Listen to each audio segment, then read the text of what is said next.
కూటమి ప్రభుత్వం వచ్చింది సుమారు 90 రోజులుగా వస్తూ ఉంది. ఈ 90 రోజులు కూడా వైఎస్ఆర్ కాంగ్రెస్ పార్టీ తరపున నర్సరావుపేటలో ఈ నర్సరావుపేట నియోజకవర్గానికి సంబంధించి ఏం జరుగుతుందో ఏమిటో ఎప్పుడు ఏమీ మాట్లాడలేదు. కానీ ఈరోజు మాట్లాడాల్సిన పరిస్థితులు అవసరం కల్పించారు ప్రస్తుతం ఉన్న ఎమ్మెల్యే అరవింద్ బాబు గారు.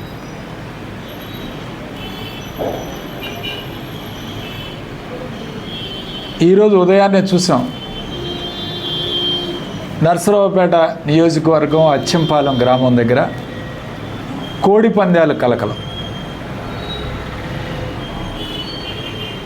స్వయంగా అరవింద్ బాబు గారి కుమారుడు బావమరిది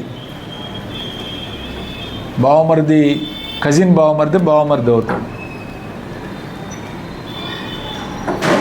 అతనే స్వయంగా వెళ్ళి కొబ్బరికాయ కొట్టి లాంఛనంగా కోడి పందాలు ప్రారంభించడం. ఇది నిజంగా నర్సరావుపేట గడ్డ మీద ఒక చరిత్ర. ఎందుకంటే రాష్ట్ర వ్యాప్తంగా కూడా చూసాం మనం. కోడి పందాలంటే సంక్రాంతికి గోదావరి జిల్లాలు బరులు అవి వేసుకొని ఒక ఆనవాయితీగా దాన్ని సంక్రాంతి పండగ సమయంలో ఆ ప్రాంతంలో జరుగుతూ ఉంటాయి. అప్పుడప్పుడు పండగ రోజున ఎక్కడైనా గ్రామాల్లో పల్లెటూరులో కోడి పందాలు వేసే కార్యక్రమం మనం చూస్తూ ఉంటాం. అని పండగ లేదు, ఇదేమీ లేదు, ఇదేదో ఒక దందాగా రోజుకి ₹1,00,000 వసూలు చేయాలని అని వాళ్ళే ప్రత్యక్షంగా పోలీసు వాళ్ళు వెళ్తే మీకు ₹1,00,000 లంచం ఇస్తున్నాం కదా, రోజుకి మీరెందుకు వచ్చారని అడగటం. పోలీసు వాళ్ళు అవాక్కై ఎమ్మటే రైడ్లు చేసి అక్కడున్న దాదాపు 15 మందిని అరెస్ట్ చేయటం, ₹33,000 డబ్బులు వసూలు చేయటం, 2 కార్లు సీజ్ చేయటం, బైకులు సీజ్ చేయటం. ఎక్కడికి తీసుకెళ్తున్నారు అరవింద్ బాబు గారు నర్సరావుపేటని అని చెప్పి ఈరోజు నేను అడగదలుచుకున్నాను. కోడి పందాలు. ఇక కోడి పందాలని ఈరోజు ఎవరు విజయ్ అనే అతను ఎవరతను అసలు ఇతనికి ఏ సంబంధం నర్సరావుపేట నియోజకవర్గంలో? తెలుగుదేశం పార్టీలో క్రియాశీలకంగా ఏమైనా పనిచేశాడా?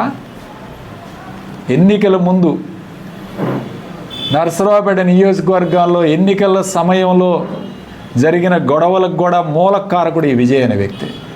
ఆ రోజు కూడా ఎక్కడి నుంచో బయట నుంచి బౌన్సర్లు తీసుకొచ్చాడు, జనాలను తీసుకొచ్చాడు, అవుటర్స్ని.